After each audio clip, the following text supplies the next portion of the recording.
Hi, it's Susan from Worldpeacefull, and I felt to do a video on the truth, actually. I often say in my poetry, the truth sets you free, and it really is a truism. It frees you from guilt, it frees you from delusion, it frees you from revolving door conflicts, it provides a channel for clear seeing. So it's not an idealistic statement to talk about truth. Of course, people will say, well, what is the truth? How can you know it's true? Well, we aren't in a state of absolute truth. No matter how much information we might gather, typically we're always looking through the filter of our own life story, our own culture, our own language, our own gender, our own personality type. All of these things are what we call filters. So they distort clear seeing because we're interpreting things in a certain way which have become normalized. We think it's true because we've been told it is so, particularly when you've been taught throughout your life, like from childhood. These things become absolute truths, and yet they're not. So when we explode myths, when ideas come to people that have completely shaken their world, where things that they absolutely thought were true are no longer true, and that can be, in the case of famous people who we thought were really good people, and it's not, and I'm not a person to really judge right and wrong, good and bad, because I know that people act out of what they know, what they've been taught.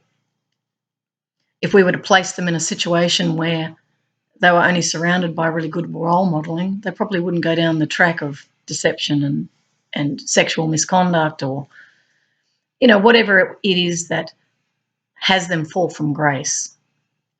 So when that happens, someone that's very famous and you see they've fallen from grace, we get disillusioned. We start to look at these people and think, well, they weren't what I thought, because we were in the illusion of a made-up image of who we thought they were. We've believed something unquestioningly. And if anything that's going to distort truth, it's going to be unquestioned beliefs that do not invite any form of difference or divergence from that thought. And of course, that can be what is termed mind control, when there's a program happening here. So going back to the truth sets you free. Truth comes in like a flash and you just suddenly go, that's what that means. It's really amazing.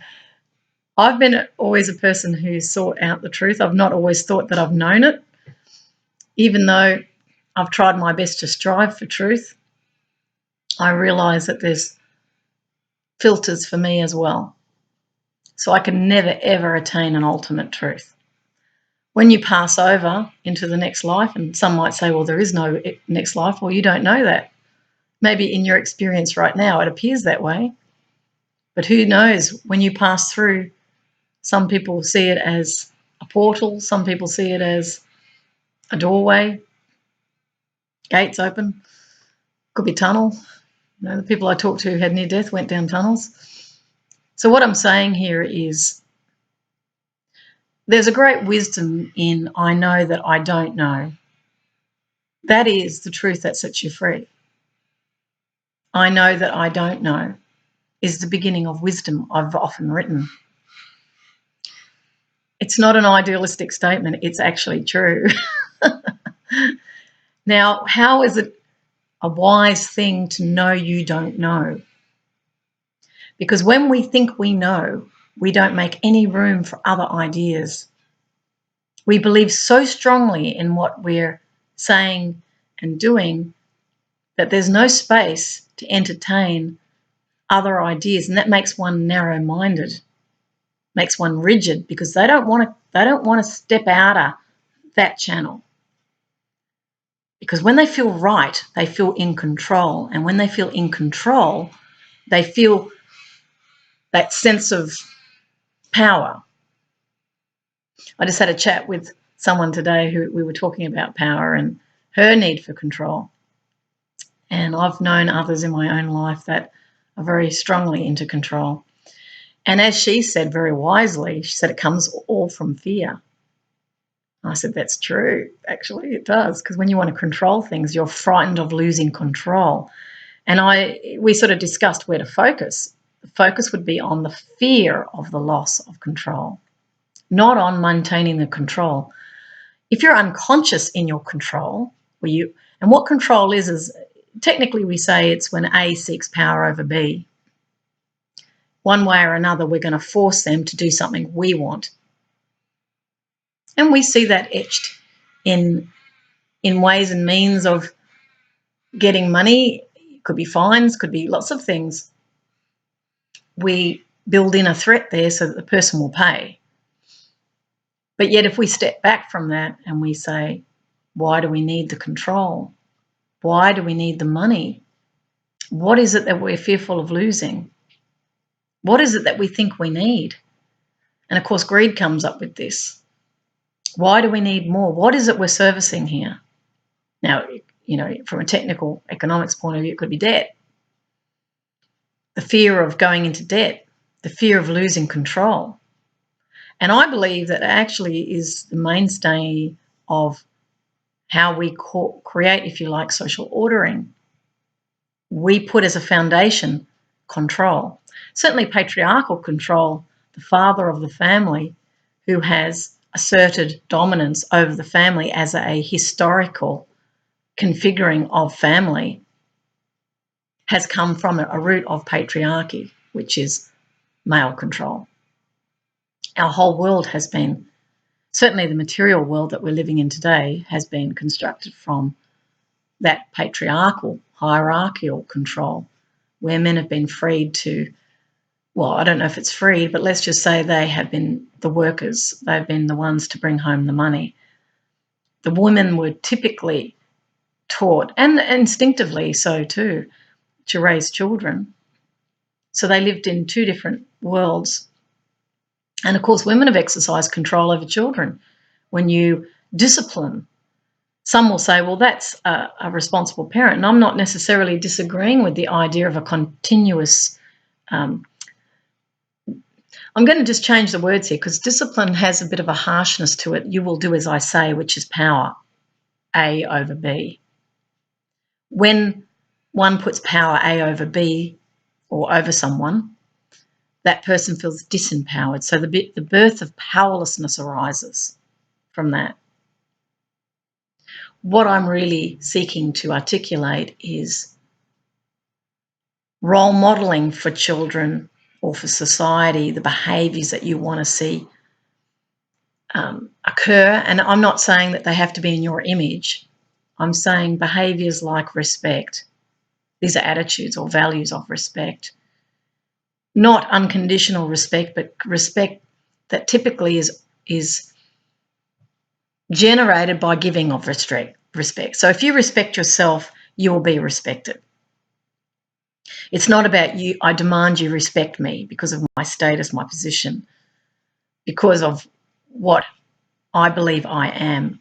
You owe me that. That's still the same as power over.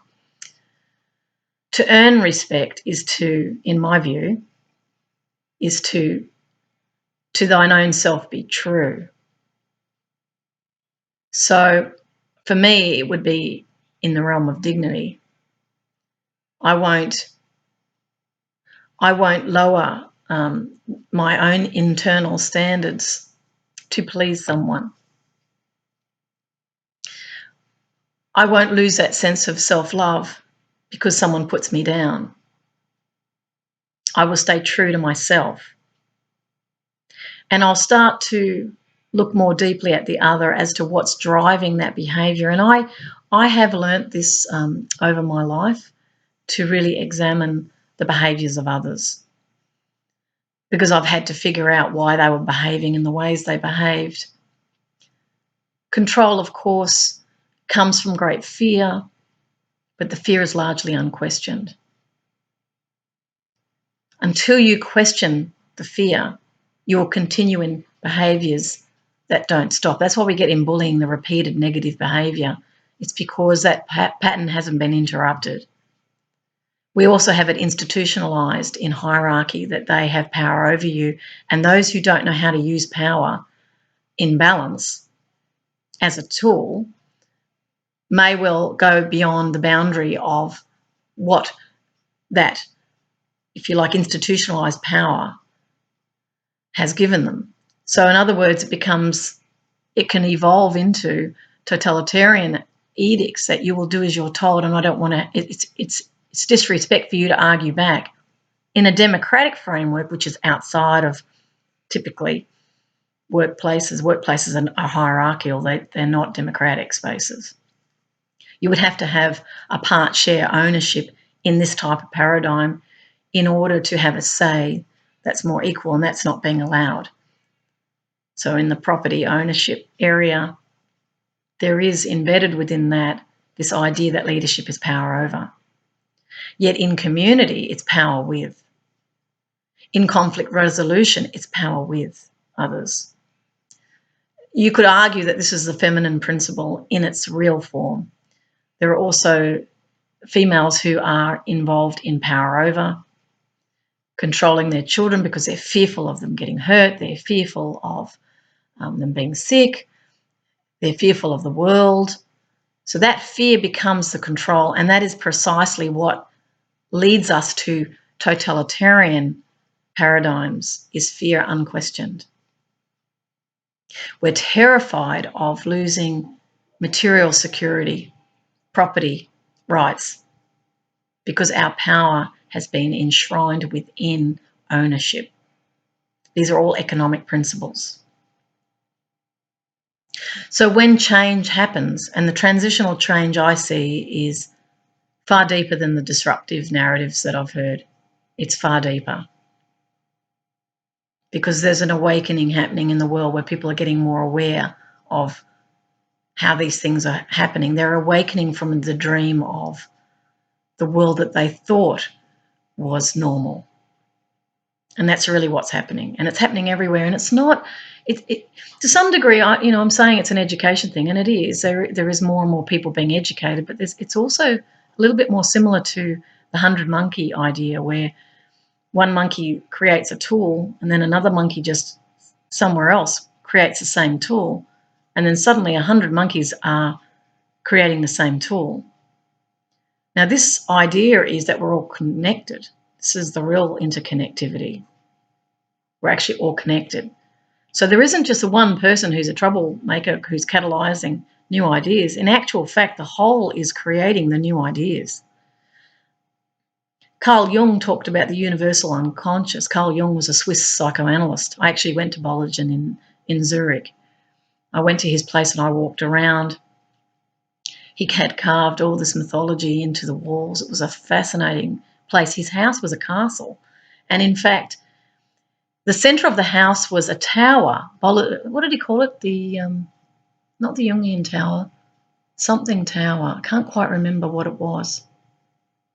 But the tower was the place where he worked on psychology. He was into dreams, and he talked about symbolism and how symbolism would repeat. And I get that myself in my own life. I've had various things that have come up symbolically that I now see as having a meaning. The life is not just this linear process of waking up, going to work, doing what you do during the day, going home, same routine. If you start looking around yourself, you will notice there's a lot of change happening all the time. So going back to Bollingen, which is the castle, the tower in the centre was the ego. So he built it out of bluestone. It was very interesting, and he was doing a lot of meditation in his tower as he was trying to understand the egoic consciousness, which is about control. This is the very fear at the root of the human condition that is driving all the wars, that's driving all the conflict, that's driving this scarcity notion that there's not enough. It's coming from the fear of losing who we are, the fear of loss of sovereignty, loss of power, loss of identity, because we don't know, we don't feel certain. And as my friend said today, her control came from uncertainty, fear of uncertainty. And I know others, they ensure there's plans, there's procedures. This is all about ensuring a certain world, because the opposite is terrifying. I actually live in the opposite. I live in a world that has no certainty. You know, that maybe there is some certainty in it for the moment, but let's just say I never know from one week to another where I'm going to live. And, you know, there is some certainty in friendships, but even then I consider everything transitional. Those things can change. So that forces me inside myself. This is why I've become, pardon me, inner directed. It's not because I've just gone off on some spiritual track. It's because I've had so much change external to myself that I had to find certainty within, not outside, by creating assets, by buying a house, by doing investments to ensure that I've got money when I retire. I have nothing when I retire, and I'm fine with that because I know I don't need it. I found the security within myself. This is the real national security. And that security is a trust in life itself, because I've seen the patterns. Some will call it a form of geometries. I've seen the patterns that repeat. And what I've seen is that there is a certainty in life when you relax and what I call reclining into Buddha, find that peaceful center point. These are not wistful notions. This is a returning to the truth within one's own self. And I know with Carl Jung, he was seeking the truth. His contemporary at the time was Freud, Sigmund Freud, he was doing a lot of stuff on sexuality and, you know, and those dynamics. Those two they were colleagues, but I wouldn't say, well, I guess he might say opponents. They were friends for a time, but there was an opposite viewpoint of what psychology actually meant. Psychoanalysis, how you analyze a person's behaviour. And certainly in control paradigms, psychology has been used in order to enact that control, to ensure a certainty. Singularity has just come into my mind, which is Einstein's work of singularity, which I'll put a link at the bottom of this video about the singularity, because I feel it connects. Going back to Bollingen's tower, Carl Jung's tower. So he was in there doing a lot of dream analysis, and he was doing his own meditation, where he started to recognise the past, the present, and the future didn't exist. We were all in the one. It was all one. This tended to move into higher levels of work, which I won't discuss, but I will put a link at the bottom of where Carl has talked about the experiences he had in the tower. Where I found myself interested in him, because it was very intelligent, his work. When I read through some of his books, I was quite drawn by the power of his intelligence. And also the dream analysis that gives us insight, but it can be very obscured. It can be very strange for people. We can read things into dreams. I've had prophetic dreams, and I might just recount one, which has always been with me. It was when I was living in London, and I think I was living at Knightsbridge. I'm not sure now where I was, but I went to Farringdon Station. It probably was that. And the dream that I had was going to Farringdon Station, and I can remember walking in to the station, and people's faces were very shocked. And I was looking at them, and then I saw a person on the floor, and I saw British Rail jackets. I remember that, orange jackets. There was someone lying on the floor, and there was blood. And people were absolutely horrified.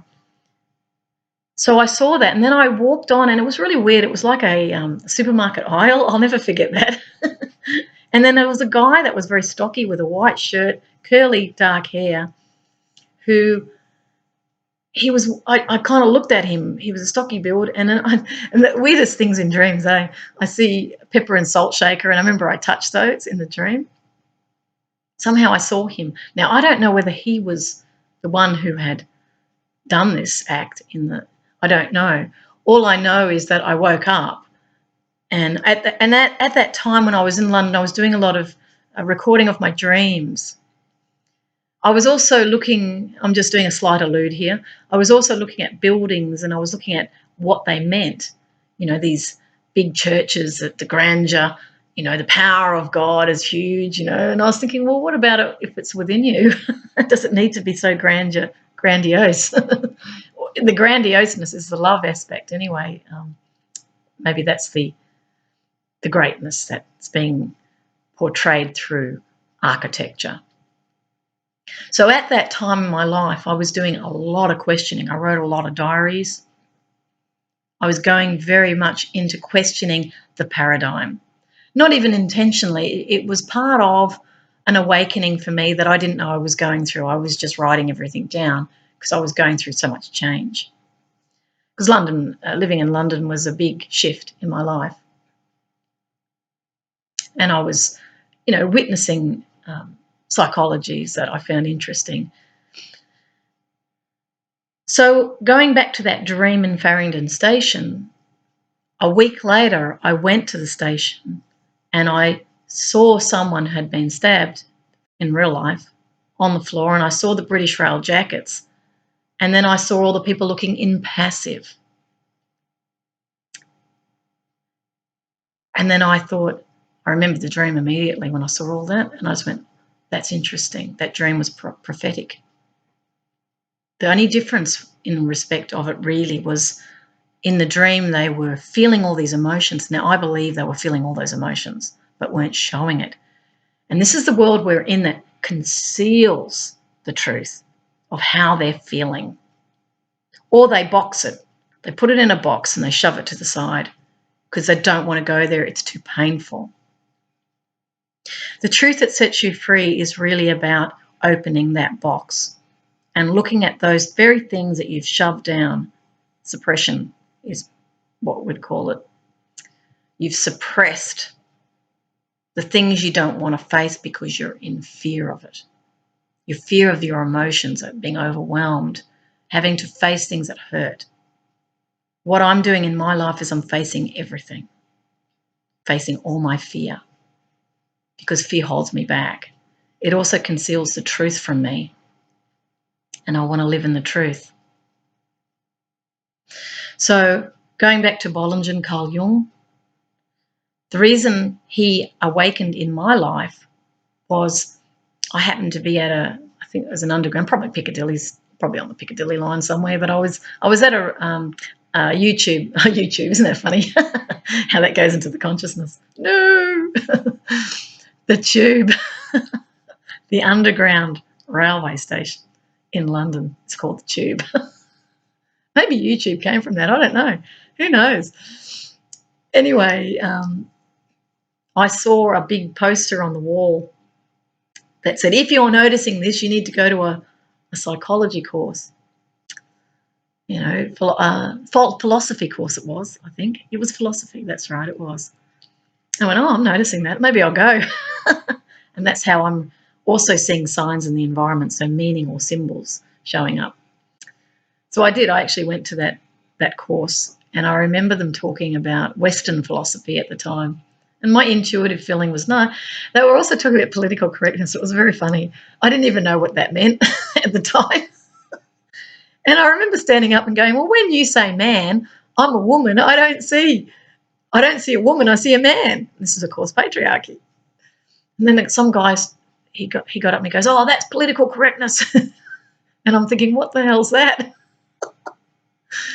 I just know that when you say the word man, I think man. To me, it was logic. When you say the word woman, I see woman. So why do we call the whole human race man? Patriarchy.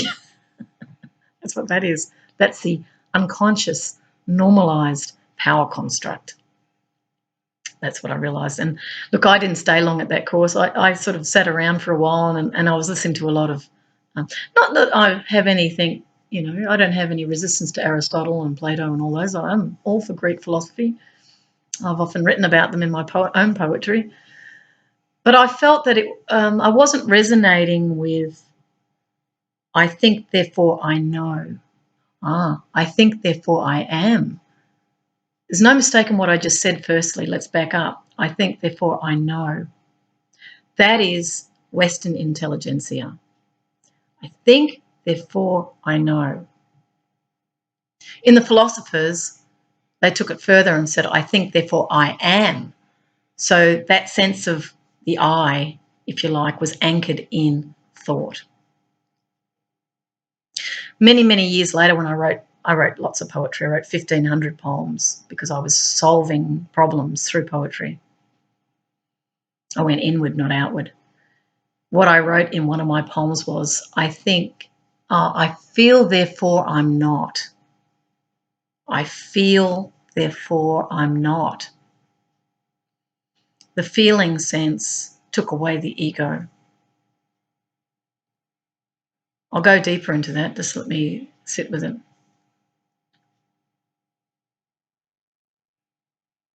Yeah, all the what I call scaffolding of thought that constructs reality started to fall away when I went into the feeling state.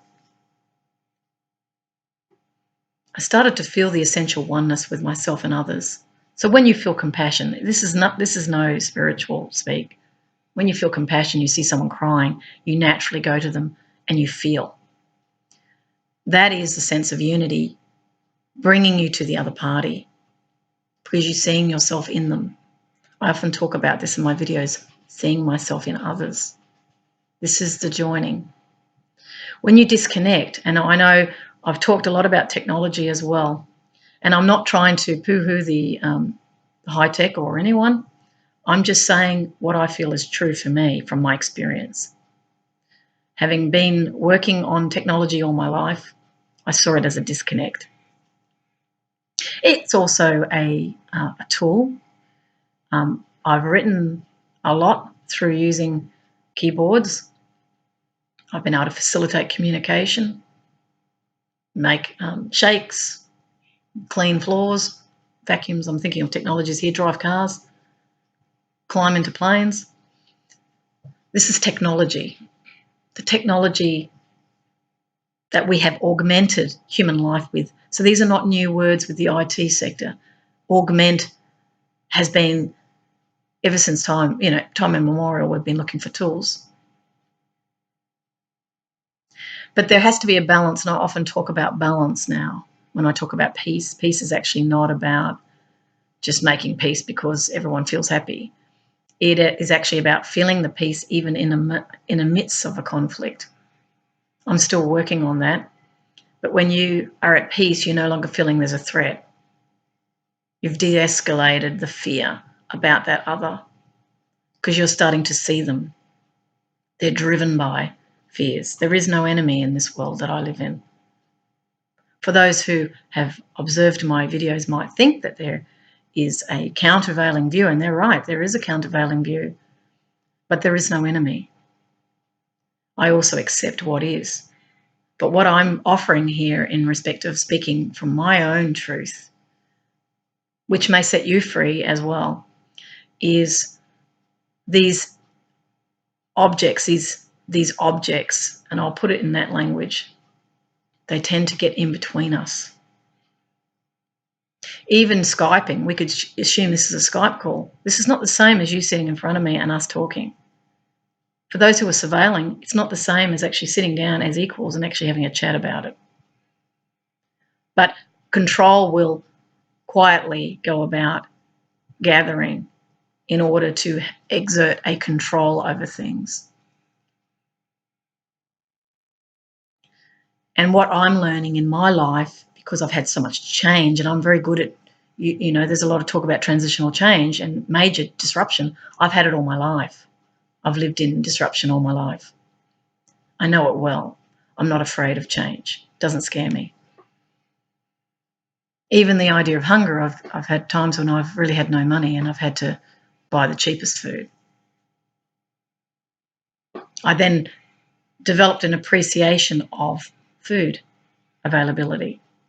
What my situation has taught me is to deeply appreciate everything I have. I'm not taking anything for granted. I take nothing for granted. I know life is dynamic. I know things can come away from you very easily. But I don't hang my hat on an identity that says I am this status. I don't hang my hat. saying, I know better. I know I don't know why this is all. What I do know is that there is intelligence permeating what we call reality. I'm not so arrogant to say that I know what that intelligence sees. I don't.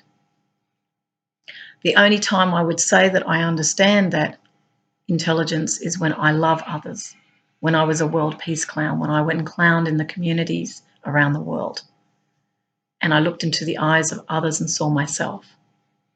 That was an awareness awakening. That wasn't to know as a belief. That was an awareness that went, oh my God, you are me. Aren't you beautiful?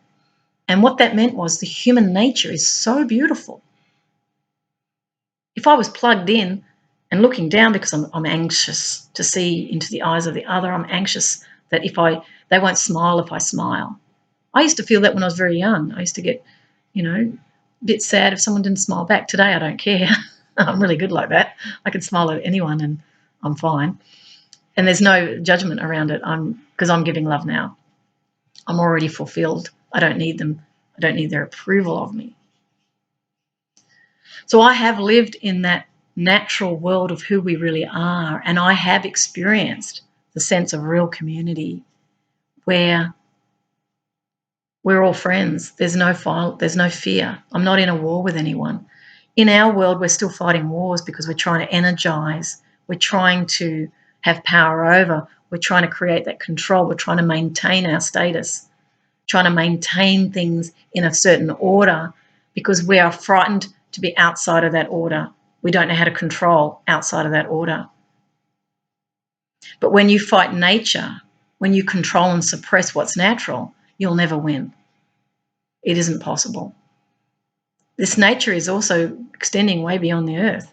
We live in a cosmic ecosystem with planets that are circling around the sun. We didn't create that. Humility recognizes our infinite smallness in respect of the universe. Of course, there's a 0 point, what I call, when you go inward and you're at peace, you connect to that grid, if you like. It's a universal one, though, and it's an energy one, funnily enough. I laugh at the parallels, with the one we're setting up now on the Earth. There's a lot of parallels with it. But I believe that the parallels are there is because those creating that haven't connected inwardly yet. And they will. They will. When they see it, it's not going to work. They have to go through the experience of trying to make it work. I understand that. And they've got a lot of investment in it. And they're going to create some unhappiness around it. However, sometimes people have to go through these things in order to awaken and go through the experience of something coming back to them. Some people call it karma. I call it cause and effect. It is scientific in that way. What you put out comes back. Universe is mirroring everything to you. So if you harm another, it's going to come back to you. You might be living with guilt over things you've done. And I would say the past is the past. What you've done is what you've done, but you can create a new in this moment. You can then make a different decision. And this is what flexibility and openness is about. It's okay, well, I learnt from that. This time I'm going to try it this way. So we're all on a process of, as my mother would say, self-discovery. She's quite right there. We're discovering who we are through the experiences we're having in the outer world. Ultimately, it's all about to thine own self be true, to learn about who you are. Am I a robot? No. Am I a slave? No, I'm not. I make the choices always. If I want to comply, I will. That's my choice. And it doesn't necessarily mean that not complying is, let's not comply. No. If it serves everyone, comply by all means. If it's a harmony, if it's creating a harmony, I have no issue with that. But I choose, ultimately. I am always choosing whether I give allegiance to something or not. I'm always coming out of self-sovereignty. I'm never a victim to anything. A victim means I have no power. Everyone has power. We have the power to choose. And that doesn't mean people don't do negative things to each other. They do. Out of control paradigms, they do. Bullying is all about control. That's why we've got more bullying happening. People are trying to assert control. They want to feel the power. So they feel in control because they're terrified of not having it. That's why bullying occurs. So clearly we don't sit and punish the bully. We have to look at the power issues that are in the dynamic between the person who believes they're a victim and powerless and have no say, and the other that believes they want to take that power because they feel power. It's not empowered, although it does empower them.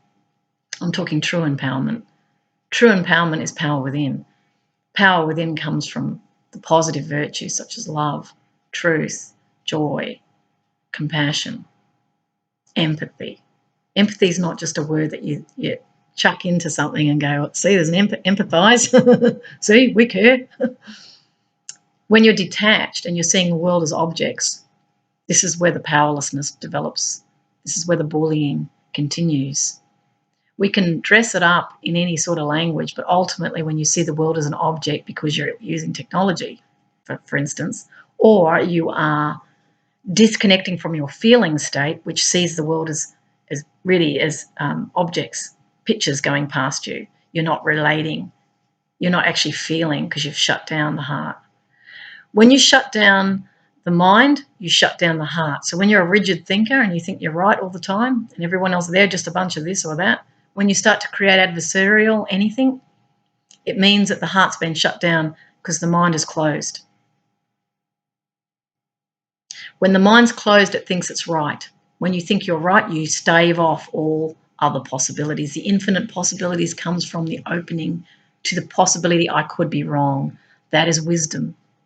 I could be wrong.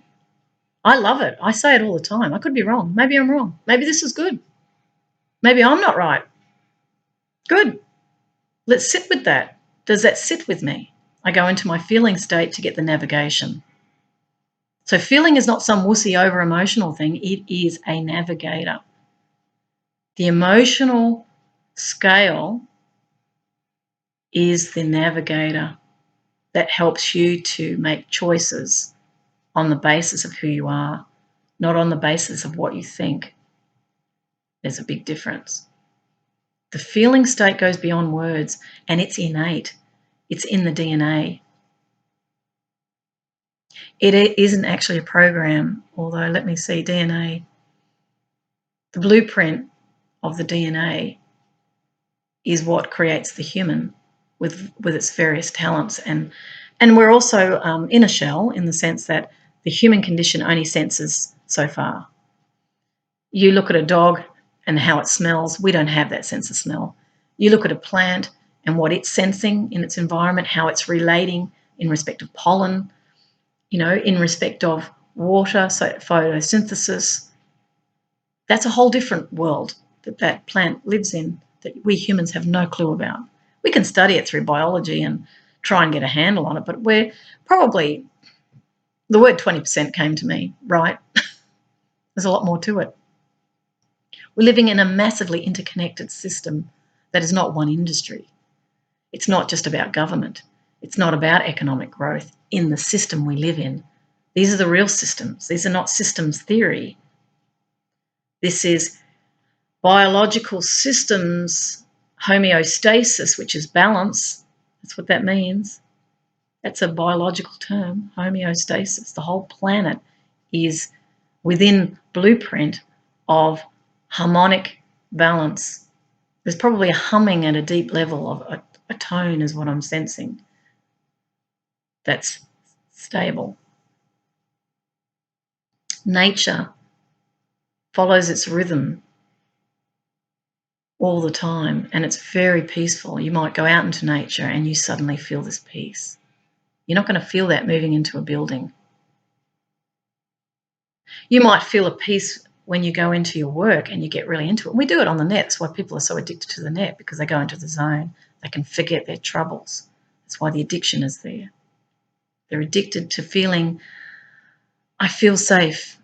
I feel in control. I feel I can now do what I want. I feel freedom. That's what the addiction is about. But it's not a real freedom. The real freedom is to know thine own self and be true, because the truth sets you free from need and greed. In reality, the truth will actually make you relax. You just go, oh, okay, it's not quite as heavy as I thought. And there are multiple, as we start to awaken and become more aware, we start to see more and more. So that scope of linear, focused attention starts to widen as your awareness grows, as you start to go, oh, I see more, I see more, I see more. Oh, it's not quite what I thought. Okay, we live on. Okay, well then that transition's not a tragedy. It's an opening again. We live in a most incredible universe. I mean, we didn't create any of this ourselves. This was created. We are created. And scientists could sit around the table with me and agree with that. This has been created. There is a design blueprint here that we did not create. Humility brings you back to that principle of, I know that I don't know. We have paradigms in science, even in economics, in my work, with paradigms that we use in order to test, is that true? Science at its basis is seeking to prove in the physical reality, is that true? Mathematics is the same. We have equations. You can't just, do some artistic work around the equation. It's got a outcome. And that gives a sense of surety. That's why science has been adopted, because it makes us feel secure. We see things working. It feels safe and secure and certain. And really the basis behind that is the search for certainty. Yet in the world I'm living in, I live in uncertainty in a space of peace. The certainty for me is that there is an intelligence imbued in all life forms, and things are unfolding, the next moment's unfolding without me knowing what's going to unfold, but being able to greet that moment with peace. That's where the certainty is. I'm at peace with that change. Even the changes that I'm witnessing around the world that might seem problematic, I still can be at peace with that. So I'll leave you with the idea that the truth does indeed set you free. Don't look outside yourself, look inside yourself for the truth. Always be awake and open to change. If something's not working, relinquish it. If it's not serving you, if it's not making you happy, happiness is actually a sign that you're in harmony with truth. Truth is not necessarily about a group think where we all come to an agreement. There are levels of truth. The truth I'm talking about is the human condition at a space of truth. Peace is not a forced thing. I'm just wanting to explain this a bit more, because some people go, oh, I need peace. Please shut up. Go away. Let's get rid of the problem to make me feel better. No. You have to go inward first. What is it that's causing the discord in me to look upon them with projection and call them an enemy or wrong? Look inside, because it's inside that's pushing it out. It's coming from you, but you believe it's them doing it to you. I see everyone as my teacher, and I really do. It's a truth. And what I've learned is they are sending me information so that I know myself better. I'm also doing the same for them. There's great love here. Even though it may seem in conflict, beneath all of that is love. And people go, that's not true. What if you go and kill all these people? What do we learn from these things? The Universal Declaration of Human Rights came out of the Second World War. This was a blueprint of how we can respect one another. We learnt that through that terrible genocide that was occurring through the Second World War, massive carnage, death cult, some might call it, not resolving conflict, asserting power over others. These were big mistakes that were being made. How do we feel about the murdering of innocent civilians? How do we feel about genocide of certain groups? How do those groups now, today, when they look at what happened, who are they in relationship to that?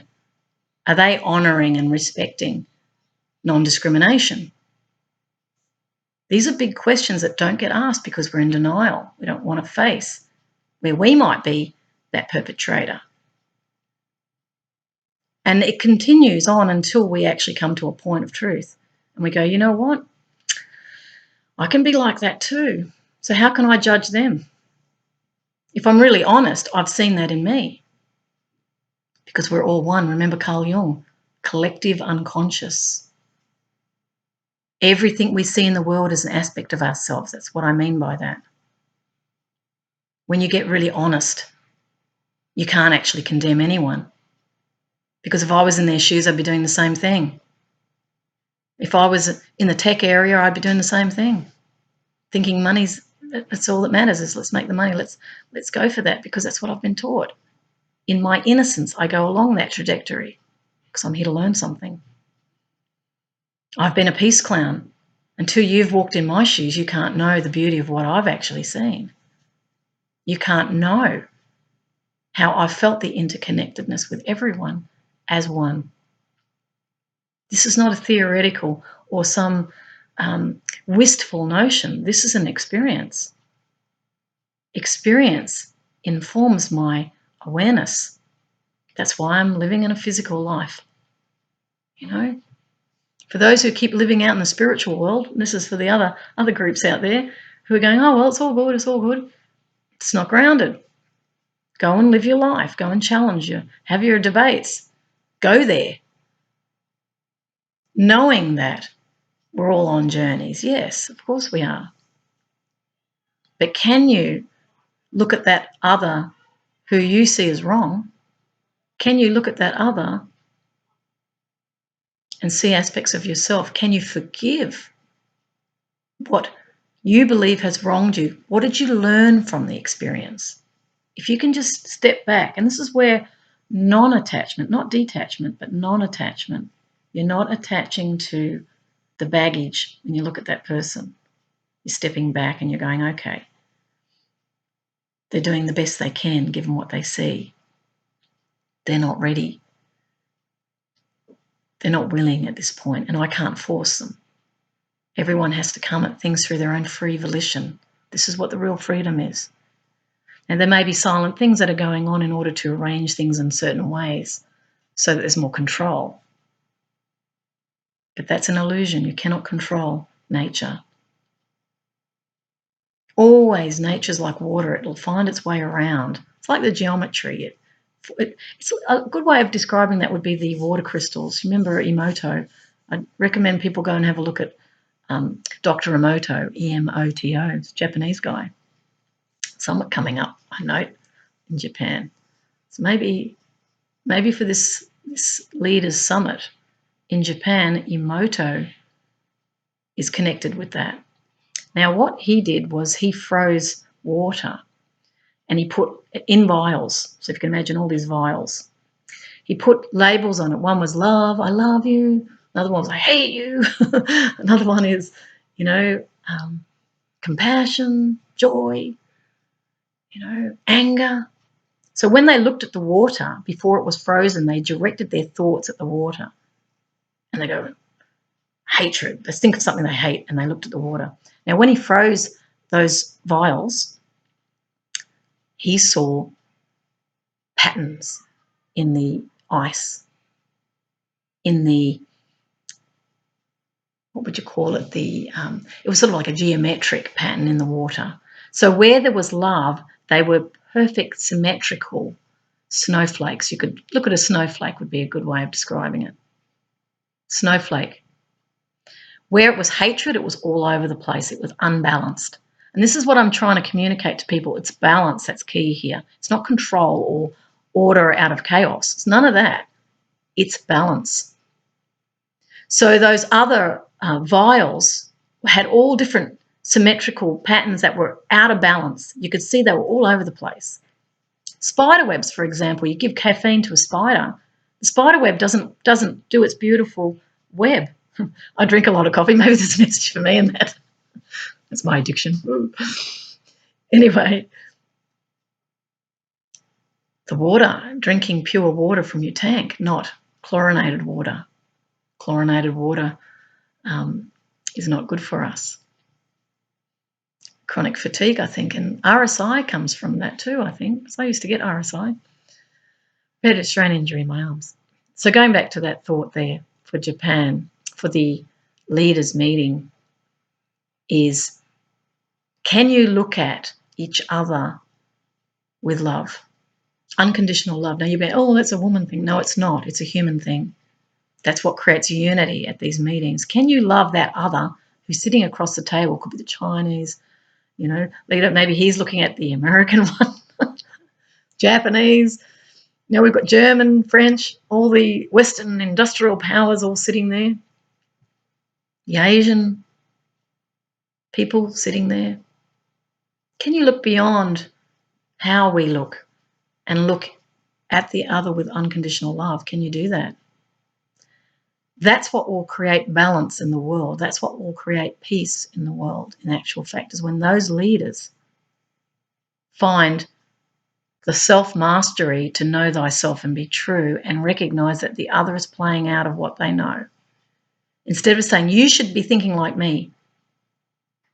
No, you should be thinking like you. And this is what Scott Ritter said at one of the lectures here in Melbourne. He was a senior weapons inspector in Iraq. He said, we don't know other cultures. You need to know the cultures of all people, whether that be nationalistic or ethnic.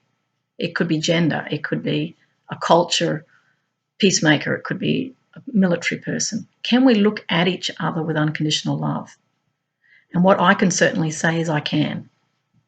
But it may not change.